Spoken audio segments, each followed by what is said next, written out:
demande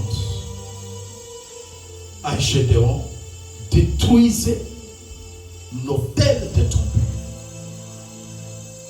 père et établissez l'autel de l'Éternel.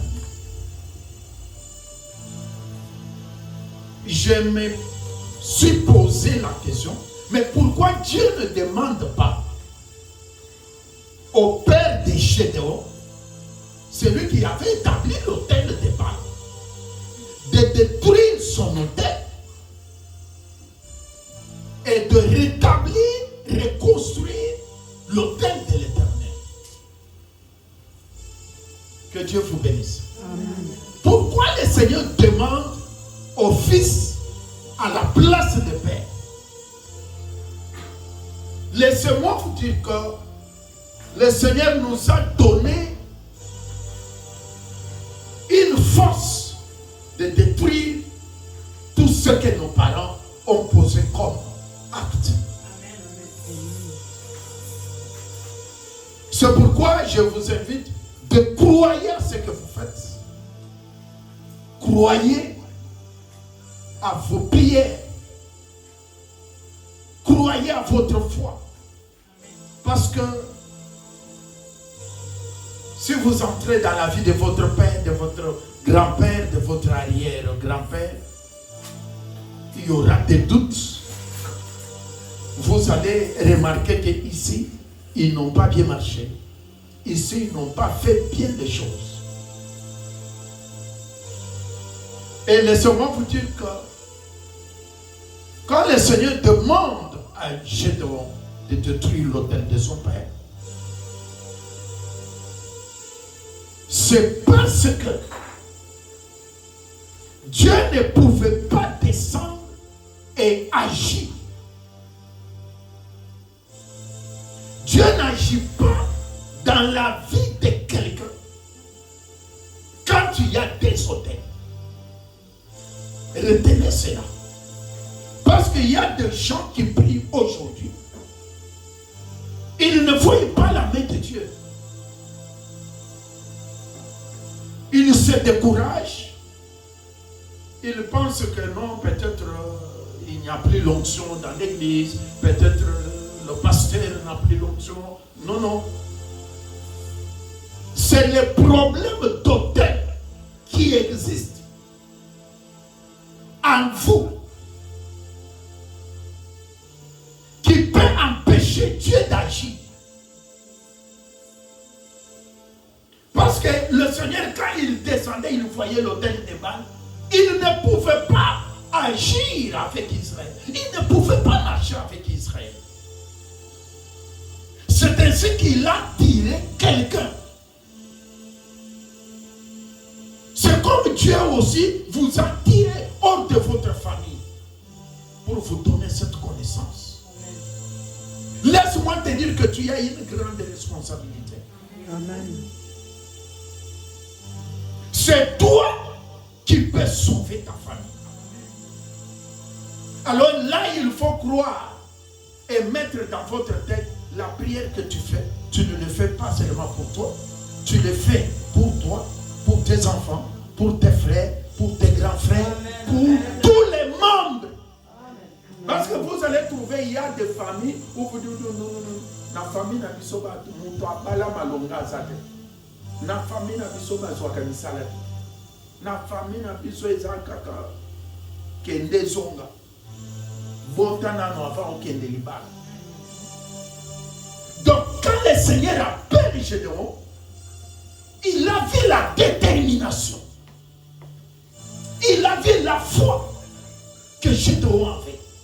Il a vu le courage que Gédéon avait, qu'il peut affronter l'autel de son père. Laissez-moi vous dire que l'autel de votre père, c'est un combat familial. Amen.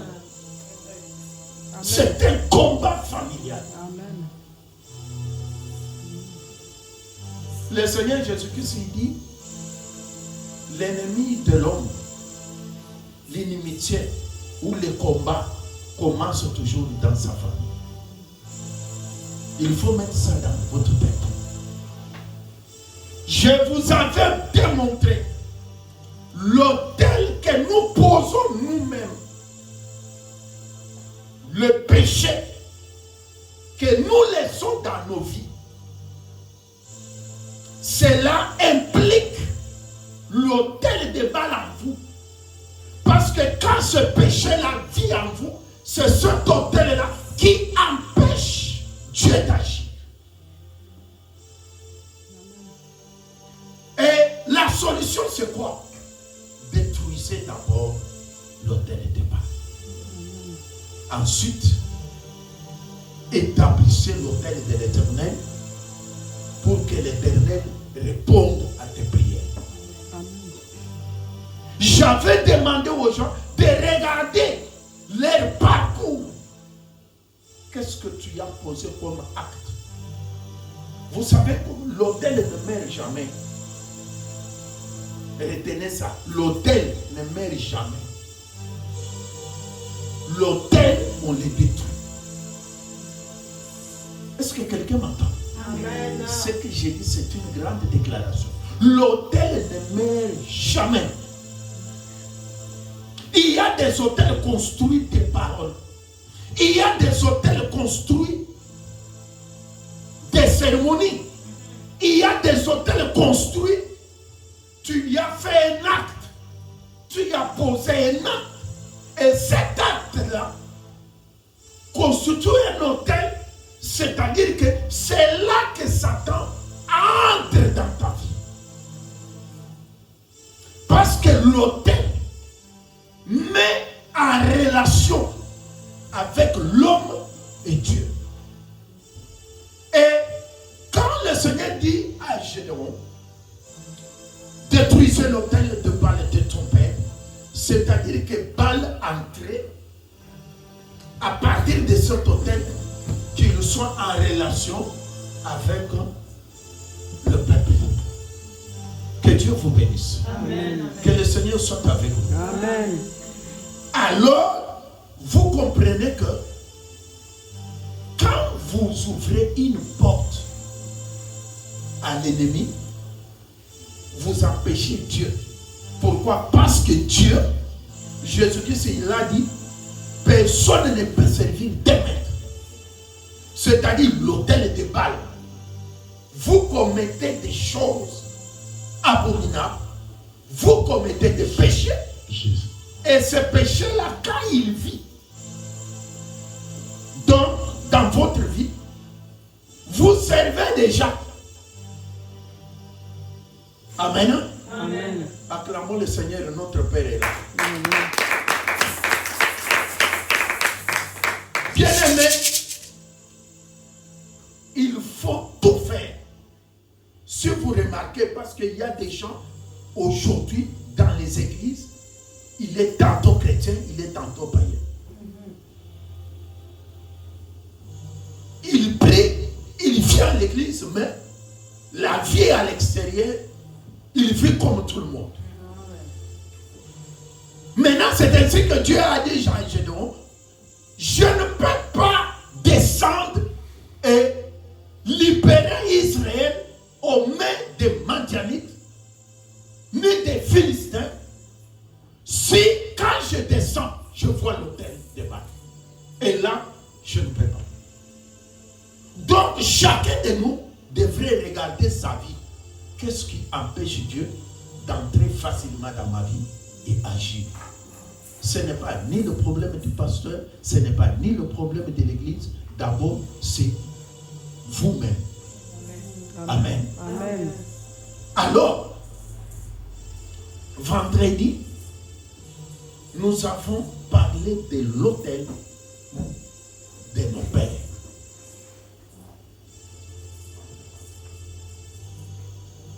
Jérémie dit ceci. Les pères ont mangé les raisins, mais le don des enfants qui sont classés. Tu ne vas pas porter les péchés de tes pères, non. Mais tu vas subir les conséquences de ce que ton père a fait dans sa vie. Si aujourd'hui, vous voyez la vie vous compliquer, la plus grande partie dépend de ce que ton père a toi. Parce que l'orientation d'un enfant, comment est, et ils ne savent pas qu'ils ont construit un hôtel qui va vivre longtemps. Il y a des parents qui appellent leurs enfants démons. Qui appellent cet enfant, c'est un voleur. Cet enfant a l'esprit de Kindumba. Donc vous construisez un hôtel. Le monde est créé par des paroles et des cérémonies.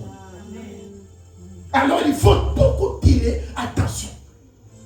Je répète à dire, l'autel ne meurt jamais.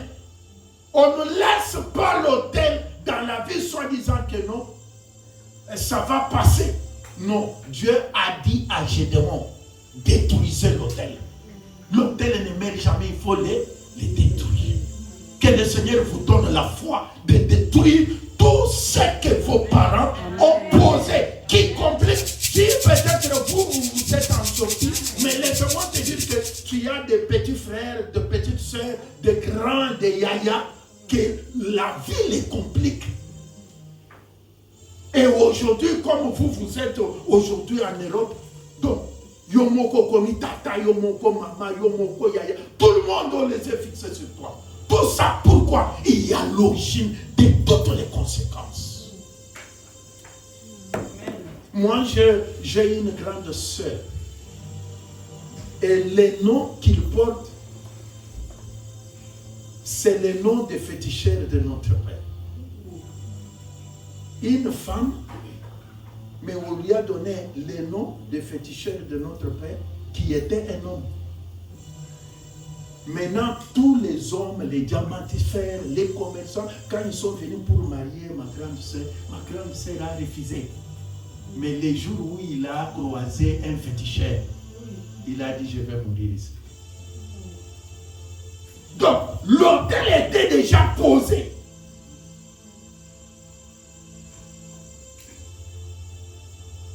Et quand il a marié le féticheur là, donc c'était tout était compliqué pour elle. Alors ce matin, je voudrais compléter quelque chose, un hôtel très dangereux pour la vie des enfants de Dieu, mais ils ne savent pas. Osée 4:6 dit, mon peuple meurt faute de connaissances. Ça ne marche pas dans votre vie. Ce n'est pas parce que Dieu ne vous aime pas ou bien il y a quelque chose. Non, c'est l'ignorance qui vous tue. Ce n'est pas les sorciers comme on dit, non, ce sont les démons. Non, d'abord, si vous connaissez qu'est-ce qu'il faut faire dans la vie, vous allez vous en sortir. Amen. C'est quand vous vous croisez, vous vous retrouvez dans une difficulté et que vous ne connaissez pas d'où est-ce que je vais sortir. C'est le manque de connaissances que les gens échouent. Vous voulez entrer dans le mariage, mais tu n'as pas la connaissance du mariage. Tu n'as pas la connaissance de ce qui t'attend dans le mariage. Tu veux faire le commerce, tu n'as pas la connaissance. Dans le monde des finances, tu ne connais pas comment Satan agit dans le monde des finances. Tu veux être entouré par des amis, des connaissances, mais tu ne connais pas comment Satan peut utiliser ton entourage pour t'atteindre. Et beaucoup, aujourd'hui, qu'est-ce qu'ils disent? Si je le savais. C'est ça le langage, si je le savais.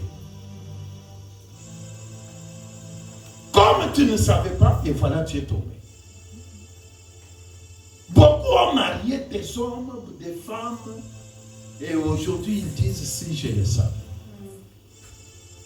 je ne pourrais pas m'en cacher.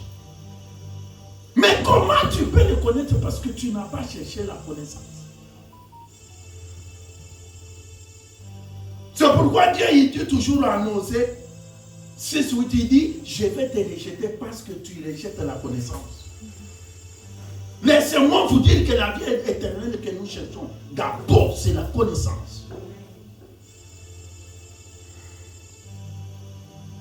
Jean 17. La vie éternelle est qu'ils connaissent toi le vrai Dieu. C'est d'abord la connaissance. Alors, je voudrais qu'on nous lise Ésaïe 43, 18 à 19. C'est passé. Vous y êtes? Ok, je vais lire. Écoutez ce que Dieu dit. Ne pensez plus aux événements passés et ne considérez plus ce qui est ancien. Je vais d'abord parler de ces 18, donc de verset 18, et je vais parler du verset 19. Ésaïe 43, 18 à 19. Ne pensez plus aux événements passés, ne considérez plus ce qui est ancien. Asseyez-vous. Écoutez-moi très bien. L'intitulé de ce soir, c'est l'autel de votre passé. Laissez-moi vous dire, si Dieu donne, ça c'est un ordre prophétique. Il dit, ne considérez pas. Ne pensez plus aux événements passés. Écoutez-moi là, je vais foncer les coups. Pourquoi? Le passé, l'homme a 3 étapes. Il y a le passé, le présent et le futur. N'est-ce pas? Amen. Donc, si vous n'abandonnez pas le passé, le passé va vous compliquer dans le présent. Et quand vous êtes compliqué dans le présent, la future devient incertaine. Le passé peut vous freiner. Il y a des choses qui sont passées dans vos vies, dans nos vies, nous tous. Mais faites attention, ne faites pas ça des événements, un hôtel. Je vous ai dit que l'hôtel ne meurt pas. C'est-à-dire qu'un événement est passé dans votre vie et que tu ne l'oublies pas. C'est-à-dire, tu vis ça. À Salamabo, on m'avait fait ça. Il m'avait dit ça. Il m'avait fait ça. L'année passée, j'avais connu ça. Nous avons des événements. D'abord, le passé peut détruire physiquement l'homme. Le passé, quand vous pensez aux événements passés, surtout les événements qui ont brisé vos cœurs, c'est là que vient l'estomac. C'est là que vient le stress. C'est là que l'homme manque la paix. Mais quand il se souvient, si aujourd'hui il y a des gens qui ne font plus confiance aux autres, c'est d'après ce qu'il a vécu avec les autres. C'est d'après ce qu'il a vécu aux autres. C'est d'après les blessures qu'il a dû des trahisons, des complications. Si on ouvre aujourd'hui vos cœurs ici, on les met au tableau, c'est plein de meurtrissures. C'est plein de trahisons. Tu as connu des gens que tu as aimés, que tu as donné à manger, que tu as donné des habits, que tu as aidé dans la vie. Mais au retour, ils t'ont trahi. Et vous gardez ça. C'est ça le mal que tu t'es fait toi-même. Il y a des gens jusqu'aujourd'hui, tu ne parles pas avec eux. Pourquoi? À cause du passé. Il y a des gens que vous avez bloqués dans vos téléphones. Il n'y a pas un seul téléphone ici où on ne trouve pas les gens, les numéros bloqués. Tout le monde a les numéros bloqués. Et on ne les bloque pas par la joie. Non, on les bloque. C'est à un événement qui t'a fait couler les larmes. À un événement qui t'a blessé.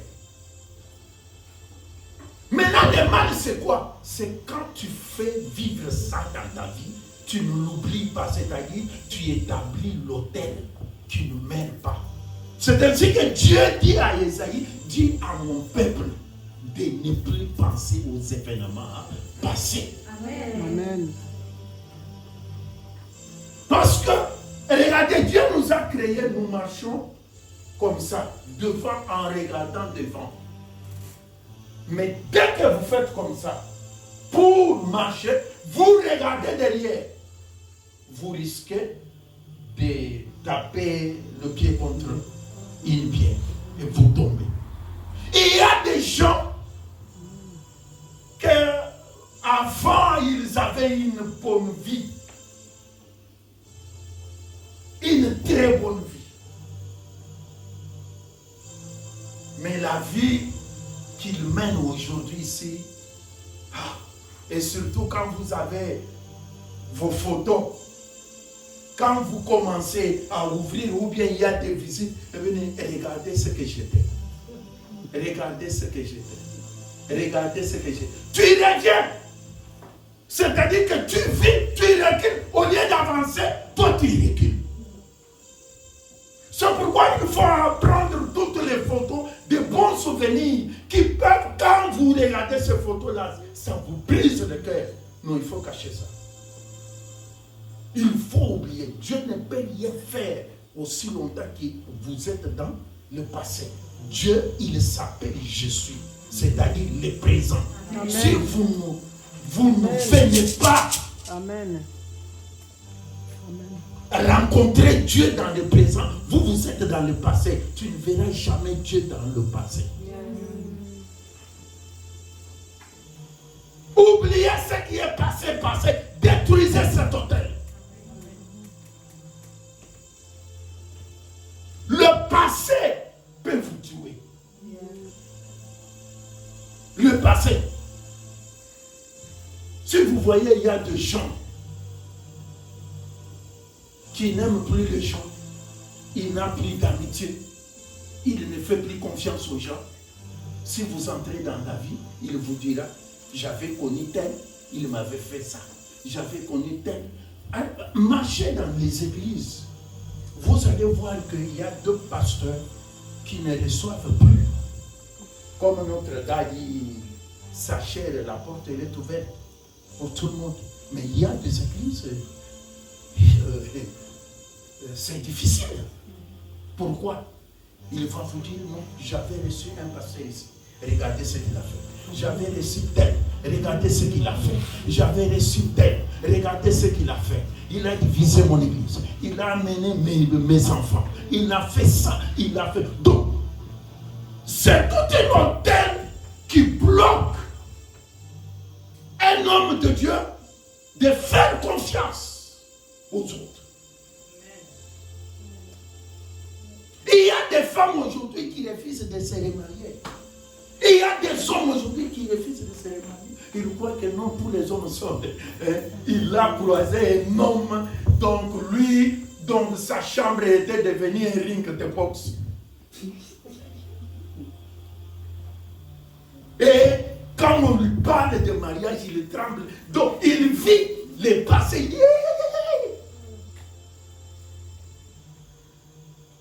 Maintenant, je voudrais vous dire qu'il faut détruire l'autel de votre passé. Amen. Si vous avez quelqu'un dans notre église ici, peut-être qu'il vous avait mal parlé, qu'ils avaient mal agi, essayez de détruire cet autel-là. Il ne faut pas le faire vivre. Non, lui m'avait dit ça. Lui, il m'avait fait ça. Lui, il m'avait critiqué, on m'avait informé. Non, non, non.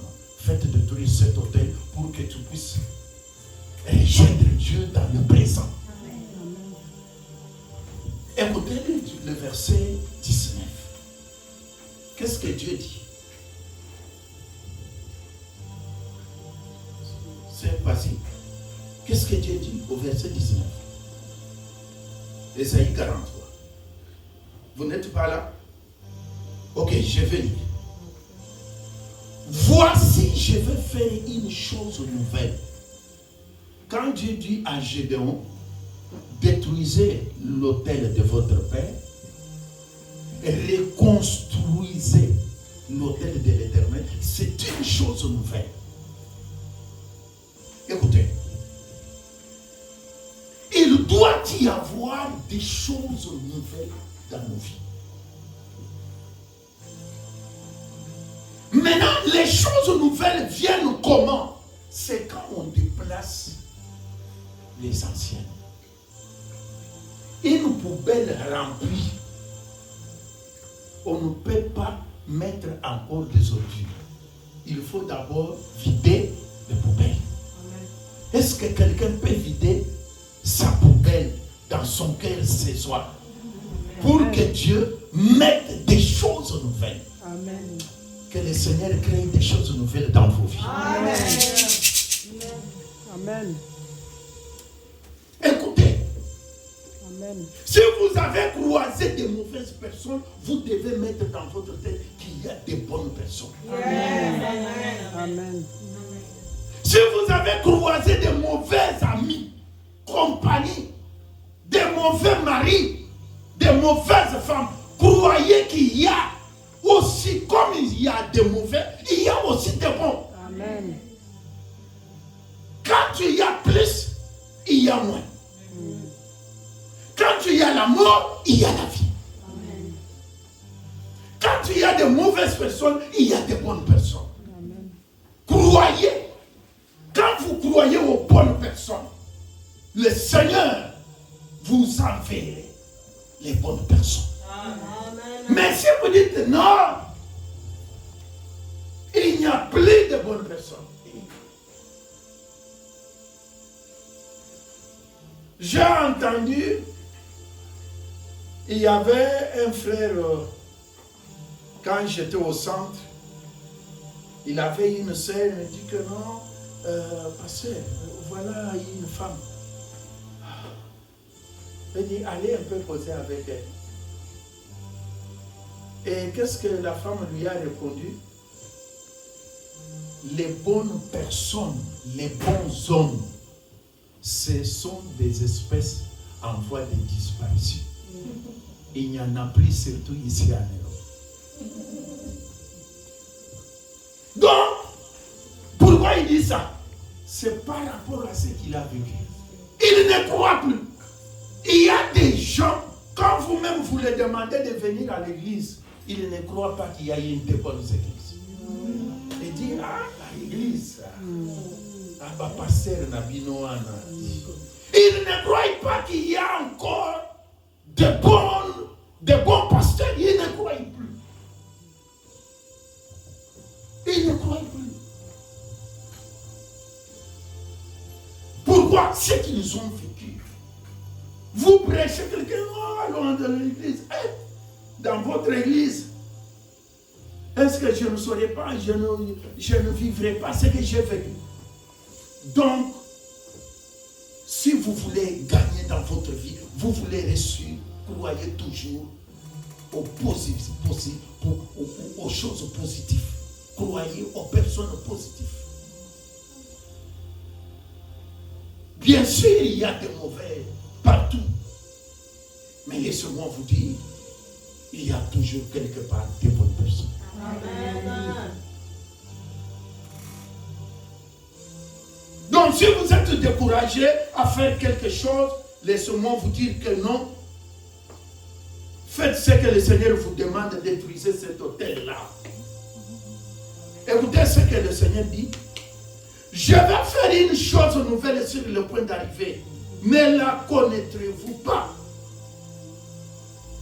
Il veut faire quelque chose de nouvel. Cette année, c'est une année de lumière. Amen. Amen.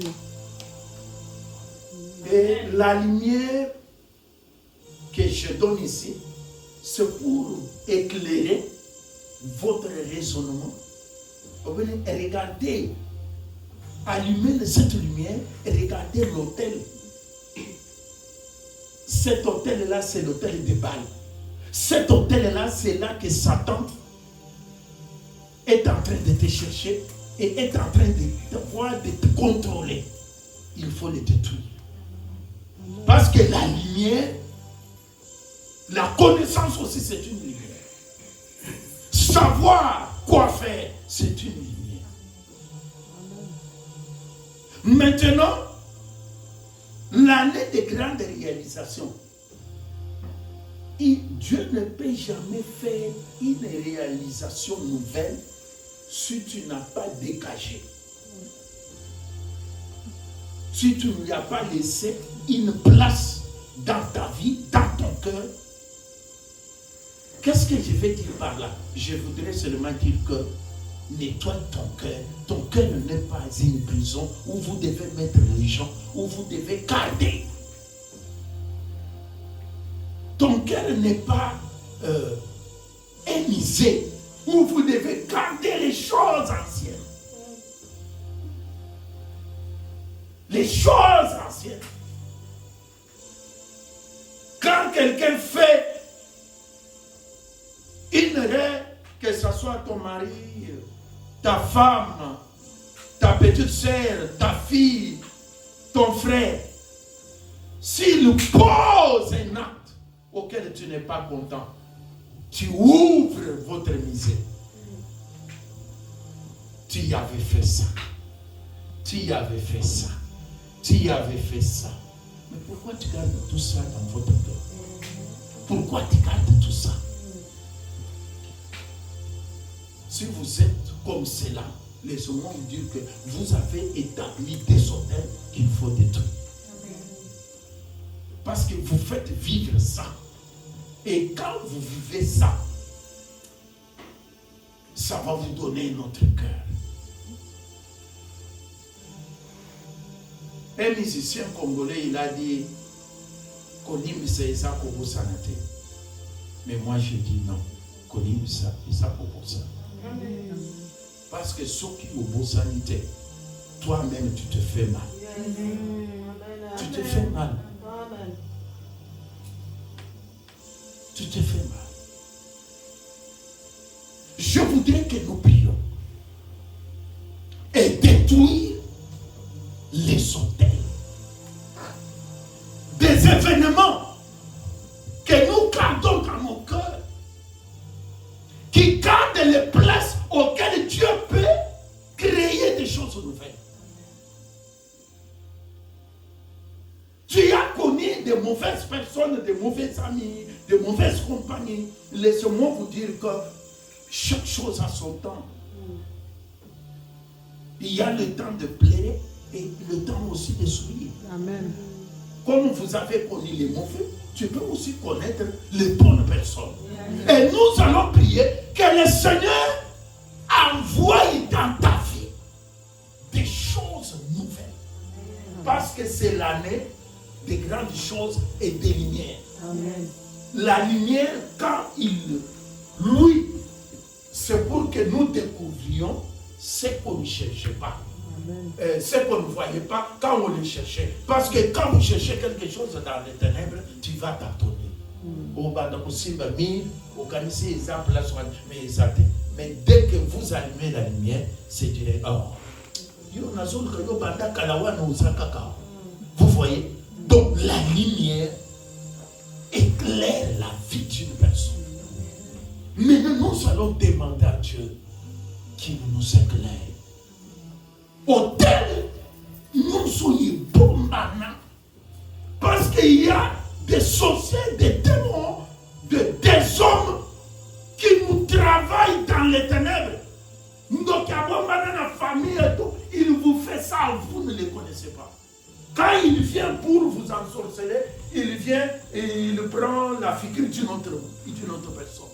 Il prend la figure d'un chat. Et que vous vous dites seulement que comme tu n'as pas la lumière, il dit non, un chat m'a attaqué. Non, ce n'est pas un chat qui t'a attaqué. C'est une personne, mais qui s'est masquée. Maintenant, nous allons demander que la lumière, lui, dans les ténèbres de ma vie, que je puisse connaître d'où viennent mes problèmes, d'où viennent mes difficultés. Parce que gagner dans la vie, il faut connaître les sources de tes problèmes. Si vous ne connaissez pas les sources, vous allez commencer à tirer dans l'air. Mais l'apôtre Paul lui dit, je tire avec précision. Je frappe avec précision, c'est-à-dire je vois où je place les pieds. Mais si vous ne connaissez pas, vous allez commencer au nom de Jésus, au nom de Jésus. Mais si on vous demande le nom de Jésus que vous citez, c'est quoi le problème? D'où viennent tes difficultés? Je ne connais pas. Vous avez dit, vous êtes marié, vous avez divorcé, vous êtes marié, vous avez dit, quel est le nez de votre problème? Je ne connais pas. Mais au nom de Jésus, au nom de Jésus. Non, tu ne connais pas ce que tu fais. Alors nous allons maintenant debout. Maintenant, nous avons 15 minutes. On commence d'abord par réclamer une lumière. Que tu puisses voir et comprendre et connaître qui a établi cet hôtel dans ma vie qui me complique aujourd'hui. Qu'est-ce que mes parents ont fait dans les ténèbres et qu'aujourd'hui j'ai subi des conséquences. Qu'est-ce qui ne va pas dans ma vie? Pourquoi tout ce que je commence, je le commence bien, mais je finis toujours mal? Donc ma vie c'est toujours recommencer. Tu avances un tout petit peu, tu recules 10 pas en arrière. Regardez bien ta vie. Maintenant, il faut que cette lumière puisse vous éclairer, que vous comprendrez c'est quoi le problème, c'est quoi la source. Et ensuite, on va passer à la destruction. Et ensuite, on va demander à Dieu des événements nouveaux, de bonnes personnes. Que vous fassiez aussi des rencontres.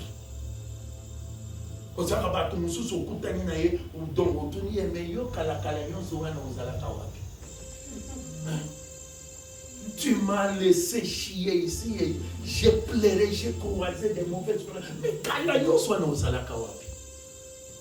maintenant, je voudrais que vous priez. Nous avons 3 requêtes.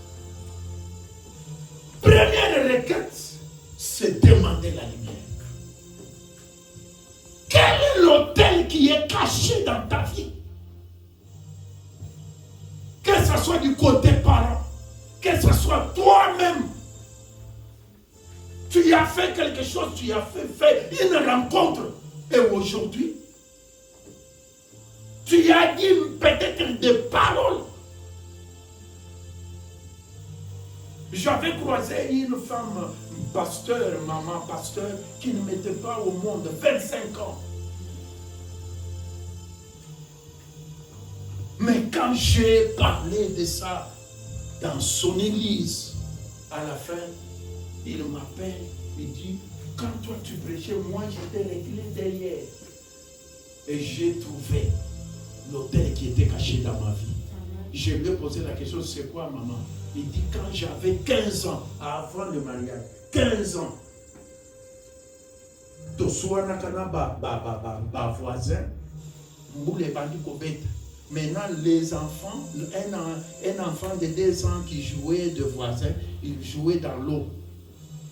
Et il a glissé, il est entré dans le caniveau et moi je regardais sur la fenêtre. J'ai dit, je ne parle pas à personne. Jusqu'à ce que la pluie est devenue trop grande et l'enfant est parti. Et il n'a jamais dit ça à personne. Il a établi un hôtel. 15 ans. Arrivé 30 ans. Elle entre au mariage.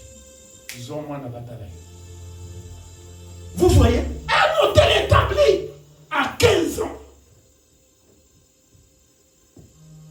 15 ans plus tard, elle entre au mariage. Elle a battu 25 ans sans enfant. Et je lui ai dit, maman, cet hôtel, vous devez la détruire. Cherchez cette famille. Parce que jusqu'aujourd'hui, ils ne savent pas. C'est toi qui gardes les deuils de l'enfant. Maman Pasteur a commencé des recherches. Après 2 ans, elle m'appelle, elle me dit, papa, j'ai trouvé la famille. J'ai apporté les histoires pour le deuil, qu'ils puissent savoir que leur enfant était mort et j'étais présent. Quand il a fait ça, j'ai prié pour elle. La même année, maman Pasteur est tombée enceinte. Donc ce sont des... Donc quelque chose que tu peux négliger, ça peut détruire toute votre vie. Alors que le Seigneur vous donne la lumière. Prions avec une grande foi. Que le Seigneur vous éclaire. Parce que ce n'est pas possible. Nous avons un grand pasteur, un homme très puissant qui prie pour vous. Vous-même, vous avez abandonné la jeunesse des bêtises. Mais pourquoi ça ne marche pas? Pourquoi ça ne marche pas? Il y a un vice que tu n'as pas bien servi. Jésus ne change pas. Jésus ne change pas.